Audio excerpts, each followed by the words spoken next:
This is Casper de Nora, and you're watching the Chat with Chaps live show.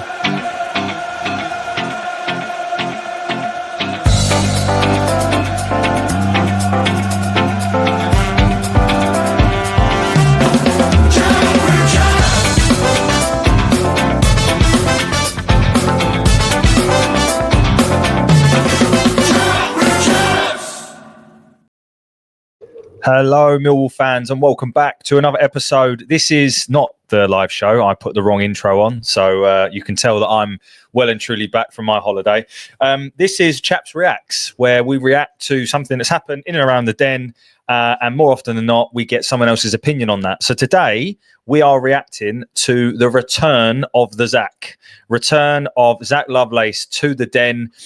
He made his debut at just the age of 15 years and 340 days, to be precise, away at Coventry City before making the move up to Rangers, and of course has recently done a U-turn, rejoining the Lions in the January transfer window. To talk to us about Zak Lovelace and to understand a little bit more about what he's been up to when he's been up in Scotland is Scott from the Not Another Rangers podcast. Welcome to the show, Scott. Thank you. I'm happy to be here. Lovely, mate. I really appreciate you coming on. This one, I don't know, from our point of view, it came out of the blue. I know from your perspective, you were in contract talks with him and you didn't really know where they were going because his contract was up at the end of the season. Just talk to me how much of a surprise the move was for you. It wasn't much of a surprise, to be honest with you. We heard in the background, and I know quite a few people will go to watch the academy and the B team quite often, and I know Zack was in and about the first team training quite a lot, more than he was the academy and the B team side. But by all accounts, we offered him a deal. But we heard a while back he wanted to go back home, and then when we heard Millwall were interested, we kind of knew it was going to happen. We were hoping it wasn't, because a lot of Rangers fans, myself included, listening, but some fans will maybe saying we don't, maybe happy he's away because we can bring on the lads through. But I thought he was starting to show promise. I thought he was starting to get involved. I thought he looked really good, and I thought if we kept him in the side for a few more seasons, if he signed his contract, he would make his money, because I thought he had that look about him. And he still get potential, even though he's 2 years older than he was when he joined it. But once we heard Millwall were interested, loads of a few other clubs interested, but when we heard they wanted to go back home, it was kind of a no-brainer where he was going. Yeah, and I don't know the ins and outs of how, because I know there's all these sort of transfer policies in terms of how the original move from Millwall to Rangers then happened, and I don't know if that had any bearing on him choosing to come back to Millwall or whether he just wanted to come home per se. But let's start with his move to Rangers. So I think that by all accounts, I think we were, frustrated that he left at the time, because we were starting to embed him into the first team. He was getting some glimpses at such a young age, but also can understand the lure of Rangers, and everything that comes with your club. I believe as well that his parents were involved in the decision. A 15-year-old's not going to make a decision, is he, to go and move up there? But, talk to me about his progress as he's been with you for the sort of last 2 and a bit years. When he come up, we all thought he's played first team game in Millwall. He must be decent, because very young age to play first team football in the Championship. And then we've watched him quite a lot. He looked really good. Listen, he came up and he was, for his age, he was a big boy. He wasn't like you see some kids come up and you're thinking they've got to grow into themselves or mature or physique-wise, they've got to get a lot better. But Zack, that was all there was, Zack. That was just how he was on the football park, and he showed promise when he came in the academy. And you see him on the B side, he was done really well. But then he started picking up niggling injuries, and that kind of blighted his time for the last maybe couple of years. And also, if you see it was the same injury, you would say maybe something he's done, but it was different injuries at different times. So I just hope this isn't a progression of what happens, because when he does play, he plays really well, and you can see there's a player there that can improve, but he needs another football at a consistent level to get better, because in and out of the team and coming off the bench for 10 minutes here, 8 minutes here, is not going to improve him. And I don't want him sitting on the bench too long, because he kind of stagnates as well. So he does need first team football, but you can see if that's given to him, what he can offer you. And I will also say changes of managers hasn't helped him. Right. Because the last few seasons we've changed the managers quite a lot. I mean, We had Steven Gerrard, and we went to Stephen Davis for a while as an interim, and I think it was Stephen Davis that actually gave him his first team debut, and Van Bronckhorst, and then Michael Beale, and they were on to Philip Clement. So there's been a lot of different managers in that short space of time that Zak's been there, which doesn't help any player, but especially young players, because if whoever brings you in might say, I fancy this kid, I want him to see how he progresses and maybe get him back into the first team. But then that manager goes and he's come in to maybe say, like, we need to try and steady the ship. And as you know, most managers go with the experience. I don't want to chuck it at young guys, so I don't know if that's helped them either. Yeah, and that's been the same for us, to be honest. We've often gone with experience, but we have a new regime down at the Den now with our director of football, Steve Gannon, and obviously Alex Neil, our manager, which is to try and bring in younger players. We sign 8 players in the January transfer window, an average age of just 21. So that tells you exactly what we're trying to do. And obviously Zach, I think he's 19, certainly fits that bill. I tried to obviously do some research on him, but it looks like he only started 3 first team games for you. I know he came on from the bench a lot. What can you tell me about, the impression he's made when he has played in the first team? And I think he's played in a few different positions, right? He's played sort of wide forward, if I'm right. Yeah, he's played on both flanks. He can play through middle. He played a lot through middle for the B team and academy, but when he's played in the first team, he's played out right on the flank or out left, and he's got that pace to get by players. He's got the skill to get by players. He can cut inside, have a shot. He can create, as we've seen him do as well. But it's maybe the formation our manager plays. He plays with 2 holders, 3 across the middle, and 1 up top, usually himself. So maybe didn't trust Zach to do that because as a younger player, they maybe thought putting him out wide would help him. But I thought he done really, really, really well, and I was positive at the more games he played. Like I said, he was going to improve, but obviously that's not happened. But you mentioned the transfer window. Transfer window for Rangers was really poor. We were just kind of trying to get the baseball down and get rid of some of the guys who's not playing football, but they're on quite a big wage. So we didn't really do much. As I seen with Millwall transfer window, you put in a lot of players, but you've probably get a right manager there, because I remember Alex Neil when he was at Hamilton as manager. He didn't have any money to spend, so he blooded a lot of young guys because he had to. So you've got a manager there who will blood the young guys if they're good enough, and if he thinks they're good enough, you'll probably trust them more than the experienced ones. So you probably get the right guy in at the right time. Yeah, and I think the proof is in the pudding, right? And this is probably why a lot of the youngsters are attracted to the Millwall project, because we've just sold Romain Esse for £14.5 million, which is a phenomenal fee. We won't talk about who to, but it's a good fee for us anyway. And of course, this season, Reece Bangura Williams has come into the side completely out of nowhere and has been a revelation. We've got Ivanovic up top at only 20 years old. So young players are looking at this thinking, do you know what? If I'm good enough, I'm going to get my chance under Alex Neil. We spoke off air that you do watch a lot of English Championship football. Do you think from the glimpses you've seen of Zach, is he up to that standard from what you've seen? Yeah, I would say so. I think people have got a kind of perception that Scottish football's poor and it's maybe a pub league, farmer league. I know a lot of people down south say that, right? But it's totally different for what you play down there, because when Rangers play in Europe, we always play quite well, and we're up against far better sides than us. But when we play in the league, we're up against guys who probably aren't as good as our players, but they get brought down to a level and they struggle. And what happens when players come up from down south? They think this is going to be relatively easy, but you've got a guy in your face for maybe 90 minutes. Yeah, and so it's quite a physical league, right? So he's yeah. You can have a defender constantly in your face, badgering you, annoying you, but he's not as good a player as you. But that can put you off. Whereas when you play in Europe or maybe in the Championship and down south, you've got more time on the ball because you're playing against better players. So yeah, your quality shines through more. Whereas up here, you're having to go down, and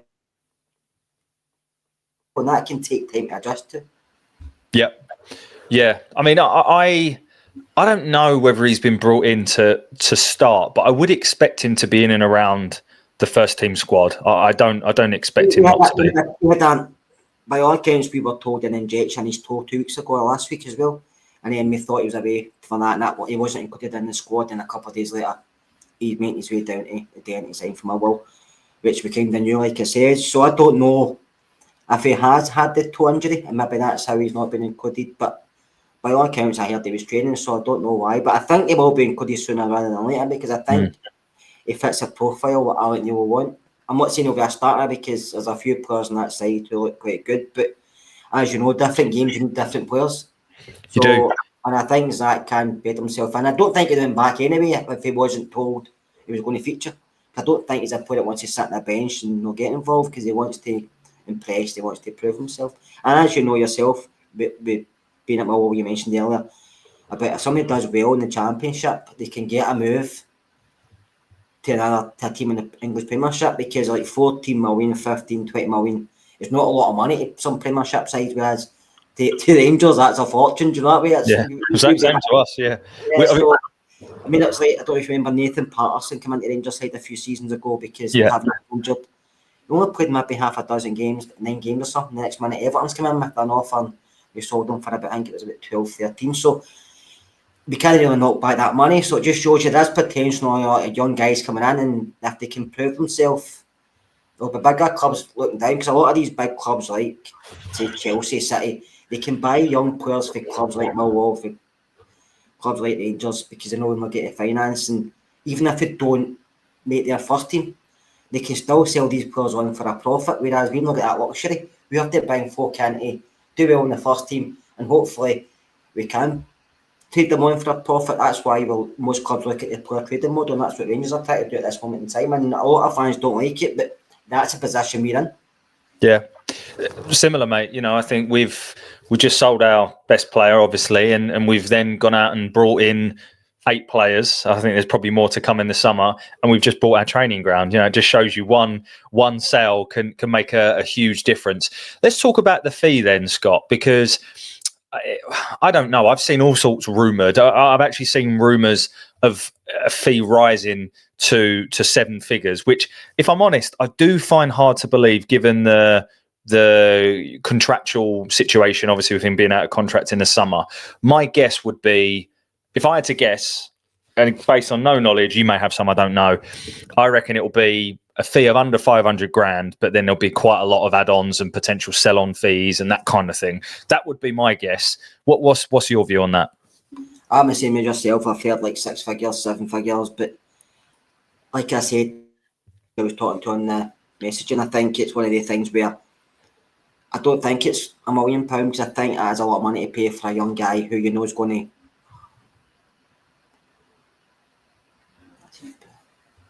I don't think it'll be close to £1 million. I think it's Zack. We all know wanted away. He wanted to go back home, basically. Yeah. So I think if Rangers maybe get £500,000 plus add-ons, and some of these add-ons might never happen. It might be a selling clause as well. So the add-ons are fighting to have in, but it's maybe after a certain amount of games playing in the first team, or if Millwall get promoted, just stuff like that. So you don't know if these will happen, or if maybe they will happen, but or will they get sold before they happen? And so it's the add-ons make it look more. But if they happen, they happen. If they don't, then that's what football is. But I probably agree with you. I probably think it's maybe 500,000, maybe just below that, and we're selling maybe about 10-15% selling. Yeah. Yeah, which works well for all parties, isn't it? In terms of if he does well and he's a success, then you know we both do well out of it. You talked a bit about. You said he's a strong lad. Talk to me about his strengths, like overall. You know, is he? I remember him being quite quick. Is that still the case? He is. Yeah, he is quick. He doesn't look quick, but he is quick. Let's say when he playing down the flank, he was getting by players quite easily. He was putting cross balls in. The good thing about Zack is he plays with his head up, so he's not just putting the ball into a dangerous area, he's putting the ball into somebody he can pick out, and he can hold the ball up really well because his size, because his physique, and he's getting when he come up here, his difference now is he's matured, but he's a little stronger. He's very clever on the ball, and he can keep his body in a way where he keeps people off, so he can hold the ball up really well, lay others off. I just think this move's actually done him really well. I know you're not going to see the fruits of it, but I think coming to Rangers, he's maybe had to get a bit more physical because of the Scottish football and try to get into the first team, and obviously injuries held him back. But I think it's matured him as well. Being away from home and being in a different, I want to say a different country, it's only down the road, but to a different country, but it's still close to home, and maybe just came back home he might think this being away for a couple of seasons has helped him and got him ready to be a first team player. Whereas maybe if he stayed, that might never have happened. Maybe he'd have been released, or you don't know. Do you know what I mean? But listen, it's done him well, and because coming up at that age it can be very difficult for a lot of players because, like I say, it's so across the board. But people do get homesick, and it can take players. You know yourself, fans. We've signed a few players in the past, and they play a couple of half a dozen games. You get fans saying they're rubbish, sell them. Players time to settle. It can take maybe players half a year to settle, just depending where they come from, and then maybe further down the line we'll see the player that you bought, but at the start, that's internet. Yeah, no, you're there, mate. You're still there. Yeah, sorry for my internet issues. But I just think coming to Rangers has helped. I think he's played with a lot of good players as well. But Rangers trained a lot of good players and footballers, and I think that will develop his overall game. But like I said, I think the only thing I will say maybe has to improve on his defensive side of the game. Maybe when he loses the ball, I know a few times watching him, if he's lost the ball, he's not come back, or he's maybe not covering the full back, but it depends what formation you play. Do you know what I mean? Other Rangers full backs like to attack, so sometimes when they're attacking the left and right people into the wingers, like you call them, they can maybe drop back to help the full backs go forward, so sometimes he's maybe not done that properly, but that's probably the only downside of his game. But attacking wise, he's always clued up, and he seems to have got better at it. Maybe he's not scored many goals for the first team, as he's not played a lot of games, but he's scored a few goals for the B team, and he's done really well. And didn't you say he scored in a cup final, Scott?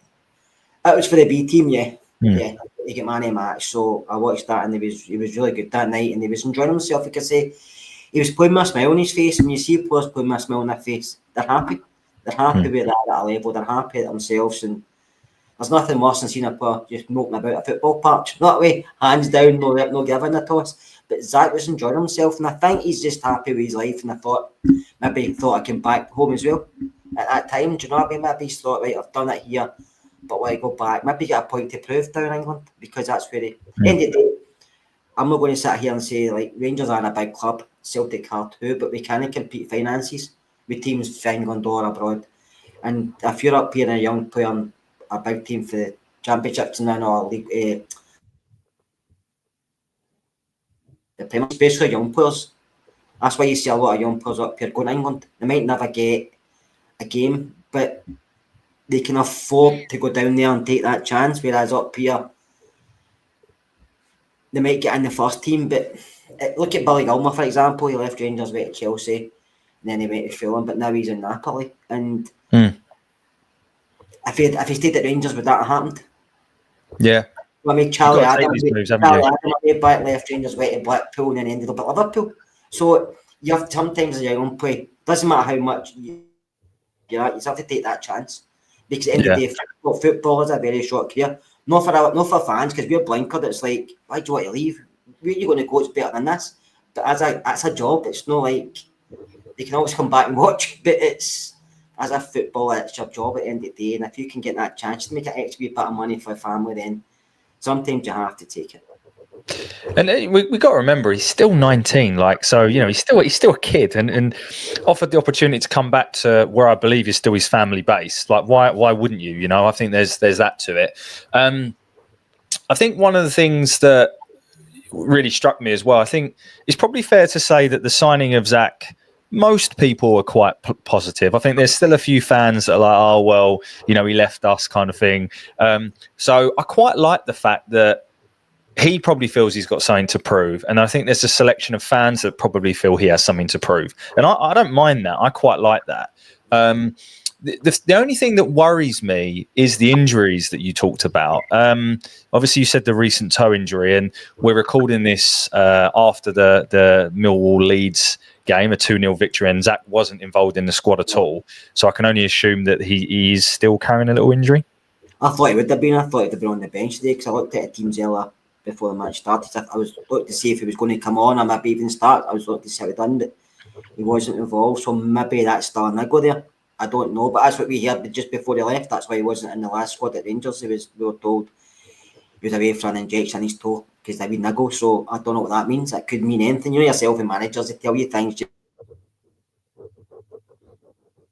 outside, and we just get told he had a niggle on his toe, but Listen, that it's one of these things with Zach, isn't it? It's never been the same injury consistently. It's always been maybe he's a young lad, so you don't want that to continue throughout his career because that can end up blighting him and he can end up missing a lot of football, which I wouldn't like to see.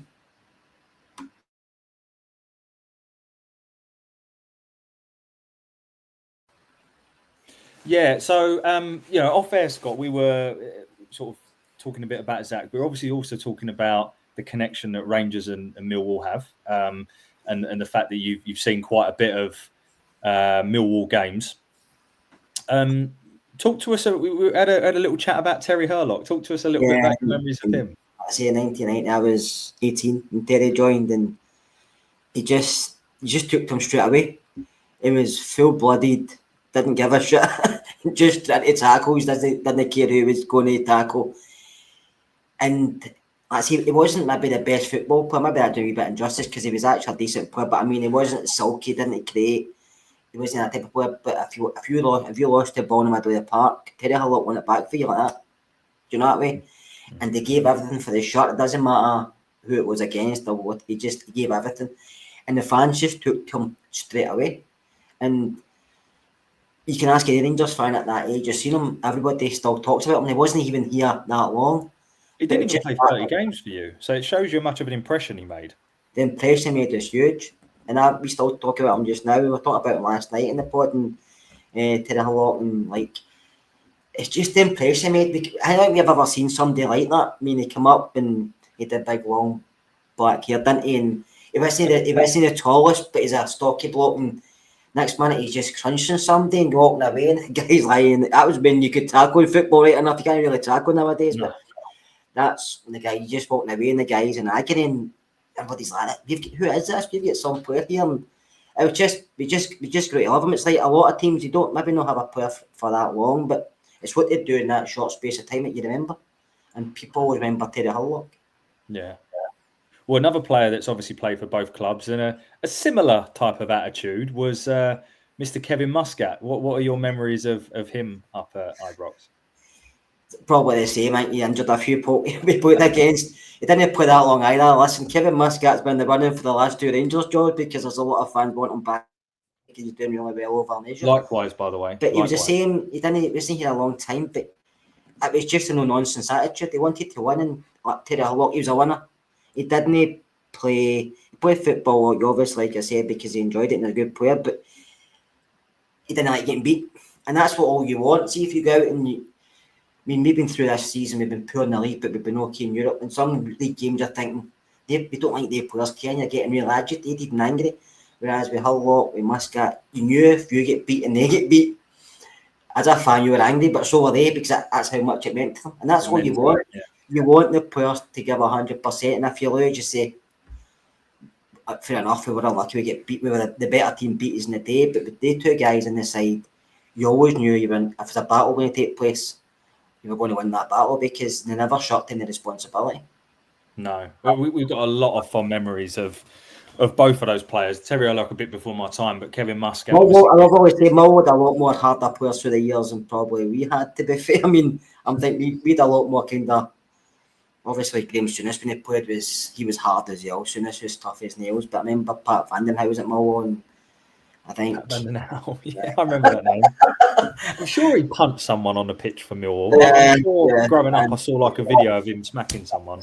Yeah, I mean, so Alec Ray was a good football player. He didn't play a lot for us when he came. He was nearly at the end of his career, and he's now one of the coaches. But you see him up to Rangers games all the time, Alec. When it doesn't matter who he played with, he was always at Ibrox because he was at Rangers as a boy and soon as released him. So I think throughout his career, he always had a point to prove, like, I want to go back there and finish my career. But I've sat in the stadium and he's been sitting next to his with his kids, or you see him at different things. So he was a die-hard Rangers fan. And sometimes these guys, when they play well, they get the praise. But see, when the team plays poor, these are the guys the fans pick on the most. It's your own. It's like players can come from everywhere and they don't get abused. But see, if the local lads, a Rangers fan, probably do the same. You're like, I see him, get him away. And it's like, why? Just because he's a Rangers fan, people say one of your own. They're getting more abuse than the other players. But Alec never shot responsible either. But we were just unfortunate. He had a career with Millwall.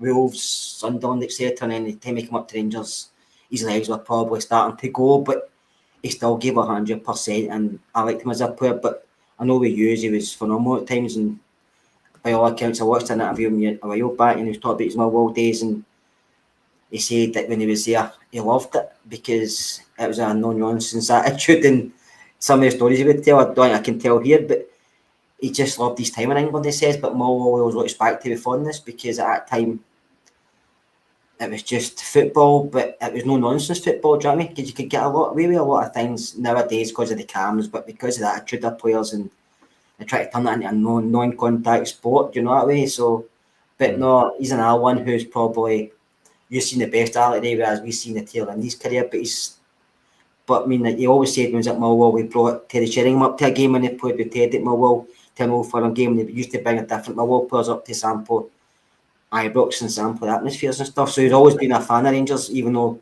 when he played in England. Yeah, he's one that I would love to interview. You know, I've obviously interviewed a few ex-Millwall players. He's one I would. He was probably, I think, when he really broke into the first team, I think I was only about 5 or 6, but he was like my first favourite player because the goals he would score from midfield, he was tough tackling, no nonsense. Obviously, he went on to have a very good Premier League career, didn't he, at Wolves and Sunderland, I think. So, yeah, he's one that maybe I have to see if I can tap up to get on the show at some point. Like I say, when Finis released him when he was a boy and he went to Falkirk, and he went, I think Millwall signed him for Falkirk. I could be wrong, but I think Millwall signed him for Falkirk, and he just set the head on fire. Do you know what I mean? He just started scoring goals, and he was attacking midfielder, but he knew how to finish. But he was a very good football player. But for a wee lad at the time, he was quite skinny at the time when he came through at that age. But you'd never know it with his attitude, though, would it? No, he could take care of himself. Do you know what I mean? Yeah. So it's guys like that you like, because you know, like I said earlier, if there's a battle in the park and you've got 1, 2, 3 or 4 guys that are going to fight like you would want to, that helps you. It's when the players maybe when there's a battle in the park, you see players maybe hiding behind defenders, don't give me the ball, I don't want it today, I don't fancy this. That's when it's different. But other players like that, that's the attitude they've got. And that's what as a fan you like. See, I don't mind getting beat. We hate it, but you don't mind it. But if there's guys in the park, give 110% and just give everything they've got for that 90 minutes, you're happy with it. And that's what they did. That's what like the Hillwalk did, Muscat did. So that's how you're happy with players like this. Well, if Zach is half the player of any of those 3, I think he'd have done well. I think Zach, you do feel sorry for him because he's never had a consistent run. Maybe like 15, 20 games without something happening. But I think if he does, that's when you'll be able to judge him better. Everybody will be, the manager, yourselves, his teammates, and see what he does offer. Because doing it in flashes is okay, but you have to do it over a consistent spell. Now, listen, all football players have highs and lows. You can play great one week and play poor the next, but that's just life. Yeah. But it's doing it over a space of maybe if Zach played 20 games and scores maybe 4 or 5 goals, 4 or 5 assists, and you're thinking there's something there. We can improve in this. And that's what you like, because obviously if you've got a sell-on clause, then I'll be happy that. Well, here's hoping he does well for both of us. We're definitely trying to be a better selling club per se, but let's see. One other question I have before we close out, mate, and I don't mean to talk about the other team up in Scotland, but Zach is the second sort of young lad that we've signed from Scotland. You know, this season we signed Daniel Kelly from Celtic. Do you know much about Daniel Kelly? Did you ever see him play?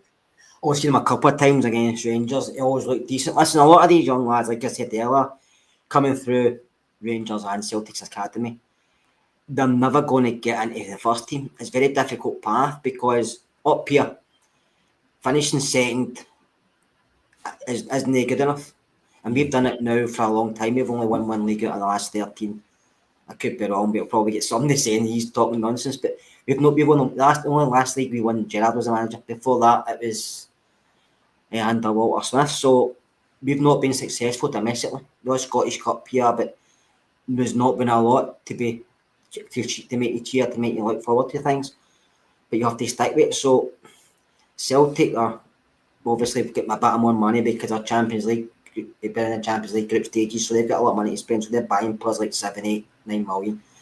And so it's harder for young guys to come through there. But as you see with Ben Doak, they let him go to Liverpool. Now he's out more at Middlesbrough. And I think there's teams maybe want to pay 15, 20 million for him. So just because you get released by any Rangers or Celtic, it doesn't mean your football career's finished.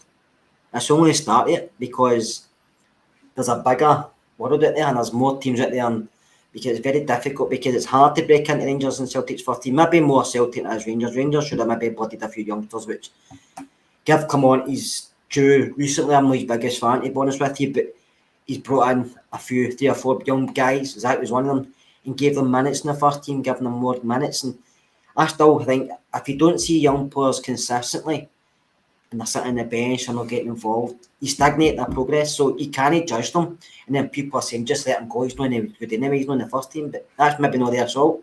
Maybe the manager just doesn't trust youth. He wants to stick with the guys. Every manager's got their favourites. Every manager, doesn't matter who it is. And then they maybe buy players in, or they get like a bit of goal experience because they don't want to lose this. The fans blow my back. So maybe do it that way. But sometimes just giving 1 or 2 young players a chance. Listen, they might not do it, but if they do, you get a player that's saving you money instead of bringing somebody in. But you've also got a player that's other clubs will look at and it can make you money as well. And I think Zack down the line, we've got Baylor Rice coming through. We've got high hopes for. We've got Finlay Curtis. Both of them come on against Man United at Old Trafford and done really, really well. And that's a big stage to come on against. So, especially in Old Trafford in a European game. So they've done really, really well. So I just want to see these guys progress because I like young players coming through. I always have, rather than going out and spending money on players. Because I think every signing's a gamble. If you've signed 8 players, as you said, and I hope they all prove to be successful. But 1 or 2 might start okay, but then go to a level and manage it maybe not right. But 1 or 2 might impress so much they might end up moving again very quickly. As I said, Ivanovic up front, I think we probably get teams like him just now because he's going to be back to a run, do you know that way? And he looks very comfortable up there. So it's just it's a lot, and it's sometimes been lucky where you are and being at the right place at the time at a football club. If there's injuries, then you get your chance. If a new manager comes in, you might get a chance because he didn't know fancy some of the squad that's there. But on the other side, if a new manager comes in and the old manager goes, does he want to go with youth players? So it's one of the things. We all like academy players, and it's hard because when you're competing for trophies, I think it's always a harder time to put in the youth because the fans want to win. But I see it now. I can see both sides of it, but I would like to have youth and experience. You've got to have a blend. I think most teams are built on having a blend. And this is why I think Alex Neil really is the right man for us, because all of his successful teams have always had that blend. So I personally think... Alex famous was obviously James McCarthy went to... was it Everton? Another boy, James as well, coming with that boy's name. James Arthur, not going to say James McArthur. Right. He went to Palace, didn't he? So both, and one played with Scotland, one played in the Republic of Ireland. So they both had successful careers, and they started at Hamilton. And they were up here, and I know James McCarthy eventually joined Celtic, but never really played any game time. He's been released. But at that time when we were young, none of the sides really looked at him. We looked at him and thought, nah, they're only at Hamilton more. But sometimes a bit snobbish as well. With Rangers and Celtic, I'm not just saying that. We don't want to look at guys like that because we think, why should we buy a name like Dundee or Hamilton or something? Well, we should maybe be going to buy a player, buying somebody who's maybe ready for the first team, whereas giving these guys a chance to prove themselves. Yeah, I was surprised that neither you or Celtic tried to sign Kevin Nisbet, but I think that would have been a blessing in disguise for you. I said at the time he should be interested for him because I thought he'd done really well at Hibs, and I thought it was a good signing for when he came down to England. I thought he would score goals down here, but was he not really? Did he feature or was he just struggling? Because same with the boy you signed for, is it Notts County, Langstaff? Yeah, I thought he would score goals as well because he was banging them in, and I think sometimes it doesn't matter what league you're in, if you know where the net is and you're a good finisher, sometimes you can get away with it. But he puts in a lot of effort, but he just struggles to put his chances away, doesn't he? Yeah, I think Nisbet and Langstaff are two very different players in the sense that I think Nisbet is a much better player than Langstaff. Yeah. But from what I can see and from what I've heard, he has a terrible attitude and is wasting his career. Whereas Langstaff, I think, is really trying, Yes. but he's just not good enough for the Championship, I don't think. I think he's one of these players that in League Two, where you get 7-8 chances a game, he'll score 3 of them.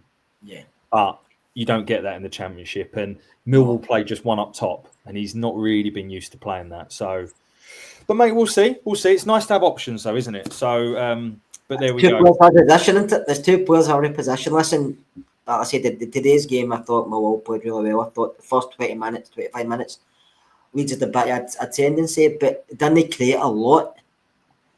And then, obviously, the goal came with a deflection. And then, but like I said to you, I thought Millwall were very comfortable, because even the bookies now made them, I put a fiver in Millwall to win because they were 13-2, so there you go. But the bookies have made them anyway a close one in this game. But because obviously Leeds are at home, and you think Leeds are decent at home. They're pushing from emotion and stuff like that. But no, I thought it was a very comfortable performance, apart from the maybe first 20-25 minutes. Even the penalty, it was a poor penalty. I thought it was quite soft. And I know these days these things are given, but it was a good save by Roberts onto the post. It's one of our favourite refs. So I've not got a favourite ref up here. They're all pure in Scotland. I was definitely sarcastic, Scott. So, well, mate, look, thank you so much for coming on. Can you tell the Millwall fans how they can find you on socials, please, mate? Yeah, if anybody's interested, it's entirely up to yourselves, but it's not another Rangers podcast. Obviously, we talk about Glasgow Rangers, we talk about basically anything anybody wants to talk about. It's mainly Glasgow Rangers we talk about. We're on a Monday night, a Friday night. We're trying to get more followers, we're trying to get more people on the pod, because we've only started it in last August, so it's quite a new thing to do. We just a group of guys who we don't charge any money for people joining. It's just you come and subscribe to the pod, watch it. It's free. It's not any cost. And it's just like myself and 3 other guys sit and talk about football in general. And it's like just like 4 guys maybe in a pub or in a club or sitting in a house talking about football. It's nothing. I mean, we have a laugh, a joke, and we don't take things seriously. And it's just our opinions. It doesn't mean it's right. It doesn't mean it's wrong, but it's just our opinions at the end of the day. We're all allowed opinion, aren't we? We are, mate. We are. Well, that's it. I love that, because that's exactly what we're trying to do here. It's just a casual chat between friends over a beer or something like that. That's what it's all about. So, and for Rangers fans listening to this, if you are new to the channel, please give us a follow or subscribe. Similar to Scott, we've only been going since August. And in the first season, all proceeds will be going to Cancer Research UK. So, you're contributing to a good thing, even if you're not a fan of the Lions. So, right. Well, thank you so much, Scott. Thank you, listeners, for listening, as always. We much appreciated. Please do like, share, subscribe, all that kind of jazz. And we'll see you on the next one. As always, bye for now. Hi, it's Steve Morrison here, and you're listening to Chat with Chaps, chatting Millwall, come rain or shine.